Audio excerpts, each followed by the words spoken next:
ಸೋಮಶೇಖರ್ ಚನ್ನಪಟ್ಟಣ ಟೌನ್ನ ಒಂದು petrol ಬಂಕ್ನಲ್ಲಿ night ಶಿಫ್ಟ್ನಲ್ಲಿ ಕೆಲಸ ಮಾಡುತ್ತಿದ್ದ. ಪ್ರತಿದಿನ ರಾತ್ರಿ ಸರಿಯಾಗಿ 11 ಗಂಟೆಗೆ ಒಬ್ಬನೇ ಬಂಕ್ ಮುಚ್ಚಿ ಮನೆ ಕಡೆ ಹೊರಡುತ್ತಿದ್ದ. ಪೆಟ್ರೋಲ್ ಬಂಕ್ನಿಂದ ಅವನ ಮನೆ 15 ಕಿಲೋಮೀಟರ್, ಅದು ಕೂಡ ಕಾಡುದಾರಿ. ಆ ದಿನ ಕರಾಳ ಅಮಾವಾಸ್ಯೆ. ಆಕಾಶದಲ್ಲಿ ಚಂದ್ರನೇ ಇರಲಿಲ್ಲ. ಸುತ್ತಲೂ ಸಂಪೂರ್ಣ ಕತ್ತಲೆ. ಬಂಕ್ ಮುಚ್ಚೋ ಸಮಯ. ಸೋಮಶೇಖರ್ ಒಬ್ಬನೇ ಇದ್ದ. ಒಂದು ಕಾರು ನಿಧಾನವಾಗಿ ಒಳಗೆ ಬರುತ್ತದೆ. ಸೋಮಶೇಖರ್ ಪೆಟ್ರೋಲ್ ಹಾಕುತ್ತಾನೆ. ಅಷ್ಟರಲ್ಲಿ ಅವನ ಕಣ್ಣುಗಳು ಕಾರಿನೊಳಗೆ ಕುಳಿತಿದ್ದ ಹುಡುಗಿಯ ಮುಖದ ಮೇಲೆ ಬೀಳುತ್ತದೆ. ಅವಳ ಮುಖ ಸಾಮಾನ್ಯವಾಗಿರಲಿಲ್ಲ.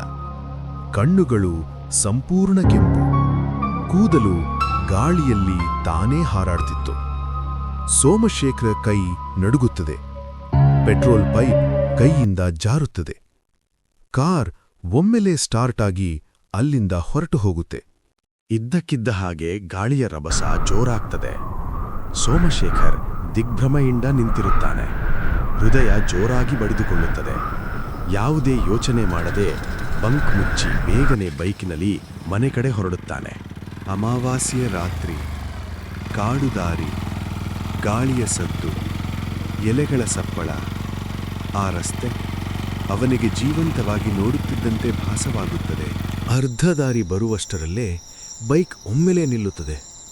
ಸೋಮಶೇಖರ್ ಬೈಕ್ನಿಂದ ಕೆಳಗಿಳಿದು ನೋಡಿ, ಅಯ್ಯೋ, ಇದು ಈಗಲೇ ಪಂಚರ್ ಆಗಬೇಕಾ ಎಂದು ಅಂದುಕೊಳ್ಳುತ್ತಾ ಗಾಡಿಯನ್ನು ತಳ್ಳಿಕೊಂಡು ಮುಂದೆ ಹೋಗುತ್ತಿರುವಾಗ ಎದುರಿನಿಂದ ಒಬ್ಬ ವ್ಯಕ್ತಿ ನಡೆದುಕೊಂಡು ಬರುವುದು ಕಾಣುತ್ತದೆ. ಈ ಸಮಯದಲ್ಲಿ ಇಲ್ಲಿ ಯಾಕೆ ಬಂದಿದ್ದೀಯಾ? ಇಂದು ಅಮಾವಾಸ್ಯೆಯ ರಾತ್ರಿ. ಈ ದಾರಿಯಲ್ಲಿ ಜನ ಕಣ್ಮರೆಯಾಗುತ್ತಾರೆ ಅಂತ ತಿಳಿದಿದ್ದರೂ ಈ ಸಮಯದಲ್ಲಿ ಇಲ್ಲಿಯೇ ಏಕೆ ಇದ್ದೀಯಾ ಎಂದು ಹೇಳಿ ಆ ವ್ಯಕ್ತಿ ಕತ್ತಲೊಳಗೆ ಮರೆಯಾಗುತ್ತಾನೆ.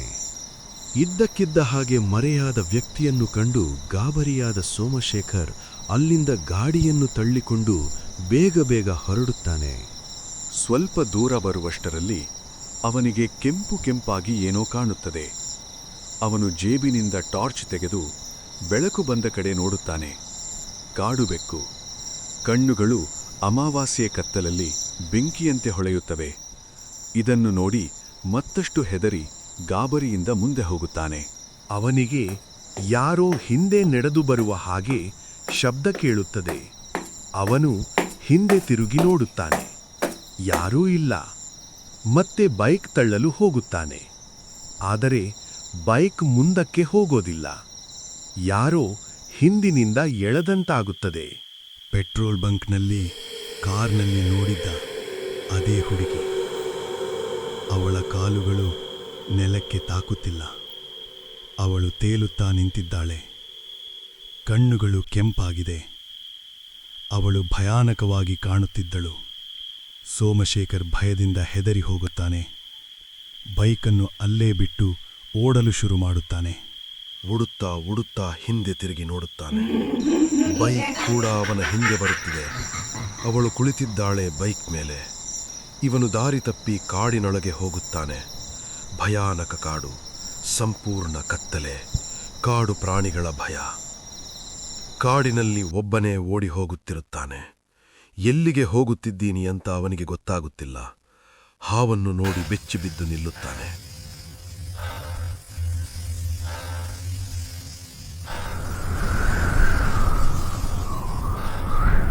ಅವನ ಮುಂದೆ ಅವಳು ಬಂದು ನಿಲ್ಲುತ್ತಾಳೆ. ಅವನು ಭಯದಿಂದ, ಯಾರು ನೀನು? ಏಕೆ ನನ್ನನ್ನು ಹಿಂಬಾಲಿಸುತ್ತಿದ್ದೀಯಾ? ನಿನ್ನಿಂದಲೇ ನಾನು ಸತ್ತು ಭೂತ ಆಗಿರೋದು. ಏನು? ನನ್ನಿಂದಾನ? ನಾನು ಯಾರನ್ನೂ ಸಾಯಿಸಿಲ್ಲ. ಕೆಲವು ದಿನಗಳ ಹಿಂದೆ ನಾನು ಇದೇ ದಾರಿಯಲ್ಲಿ ಸ್ಕೂಟರ್ನಲ್ಲಿ ಹೋಗ್ತಿದ್ದೆ. ನೀನು ಕುಡಿದು ಗಾಡಿ ಓಡಿಸಿಕೊಂಡು ಬಂದು ನನಗೆ ಗುದ್ದಿ ನಾನು ಕೆಳಗೆ ಬಿದ್ದರೂ ನೀನು ನೋಡಲೇ ಇಲ್ಲ. ನಾನು ಅಲ್ಲೇ ಬಿದ್ದು ನರಳಿ ಸತ್ತೆ. ನೀನು ನನ್ನ ಸಮಯಕ್ಕೆ ಸರಿಯಾಗಿ ಹಾಸ್ಪಿಟಲಿಗೆ ಸೇರಿಸಿದ್ದರೆ ನಾನು ಬದುಕುತ್ತಿದ್ದೆ. ನೀನು ನನ್ನನ್ನು ರಸ್ತೆಯಲ್ಲಿ ಸಾಯನು ಬಿಟ್ಟು ಹೊರಟು ಹೋದೆ. ನನ್ನ ಸಾವಿಗೆ ನೀನೇ ಕಾರಣ. ನಾನು ನಿನ್ನ ಬಿಡಲ್ಲ. ನನ್ನ ಕ್ಷಮಿಸು. ನಾನು ಕುಡಿದ ಮತ್ತಿನಲ್ಲಿ ಹಾಗೆ ಹೋಗ್ಬಿಟ್ಟೆ. ನನ್ನ ಬಿಟ್ಬಿಡು. ನಿನ್ನನ್ನು ಬಿಡುವ ಪ್ರಶ್ನೆಯೇ ಇಲ್ಲ. ಇಷ್ಟು ದಿನ ನಿನ್ನ ಬಲಿ ಪಡೆಯುವುದಕ್ಕೆ ಕಾಯುತ್ತಿದ್ದೆ.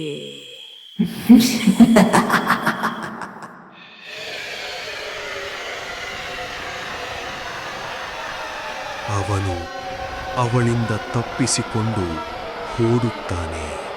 ಹಾಗೆ ಕಾಡಿನಲ್ಲಿ ಹೋಗುತ್ತಿದ್ದಾಗ ಅವನಿಗೊಬ್ಬ ಸ್ವಾಮೀಜಿ ಸಿಗುತ್ತಾನೆ.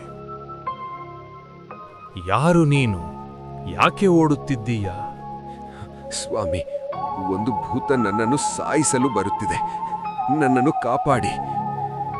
ಏಕೆ? ಏನಾಯಿತು? ಸೋಮಶೇಖರ್ ನಡೆದ ಸಂಪೂರ್ಣ ಕಥೆಯನ್ನು ಸ್ವಾಮೀಜಿಗೆ ವಿವರಿಸುತ್ತಾನೆ. ನೀನು ಹೆದರಬೇಡ, ನಾನು ನಿನ್ನನ್ನು ಕಾಪಾಡುತ್ತೇನೆ. ಆಗ ಅಲ್ಲಿಗೆ ಭೂತ ಬರುತ್ತೆ. ಅವನನ್ನು ಬಿಟ್ಟು ಬಿಡು. ಈತ ನನ್ನನ್ನು ಕೊಂದವನು. ಇವನ ಪ್ರಾಣ ನನಗೆ ಬೇಕು. ನೀನು ಮಧ್ಯ ಬರಬೇಡ. ನೀನು ಮಧ್ಯ ಬಂದರೆ ನಿನ್ನನ್ನು ಸಾಯಿಸುತ್ತೇನೆ. ಅವನು ಗೊತ್ತಿಲ್ಲದೆ ತಪ್ಪು ಮಾಡಿದ್ದಾನೆ. ಅವನನ್ನು ಕ್ಷಮಿಸಿ ಬಿಟ್ಟು ಬಿಡು. ನಿನ್ನ ಆತ್ಮಕ್ಕೆ ಶಾಂತಿ ಬೇಕು, ಪ್ರತೀಕಾರವಲ್ಲ. ನಾನು ರಸ್ತೆ ಮೇಲೆ ನರಳಿ ನರಳಿ ಸಾಯುವಾಗ ಅವನು ಎಲ್ಲಿದ್ದ? ಭೂತದ ಕಣ್ಣುಗಳು ಇನ್ನಷ್ಟು ಕೆಂಪಾಗುತ್ತವೆ. ಭೂತ ಅವನ ಮೇಲೆ ಆಕ್ರಮಣ ಮಾಡುತ್ತದೆ.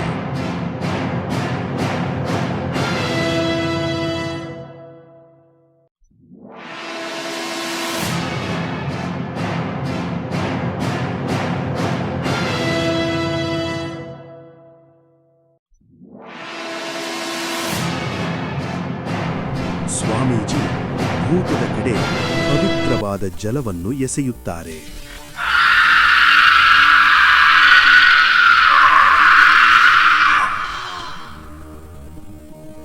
ಭೂತ ನೋವಿನಿಂದ ನರಳಿ ಮೋಕ್ಷ ಪಡೆಯುತ್ತದೆ.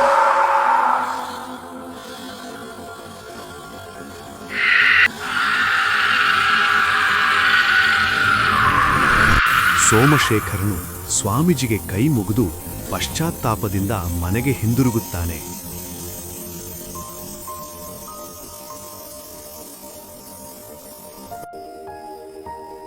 ಈ ಕಥೆ ಇಷ್ಟ ಆದಲ್ಲಿ ಲೈಕ್, ಶೇರ್ ಮತ್ತು ಸಬ್ಸ್ಕ್ರೈಬ್ ಮಾಡಿ.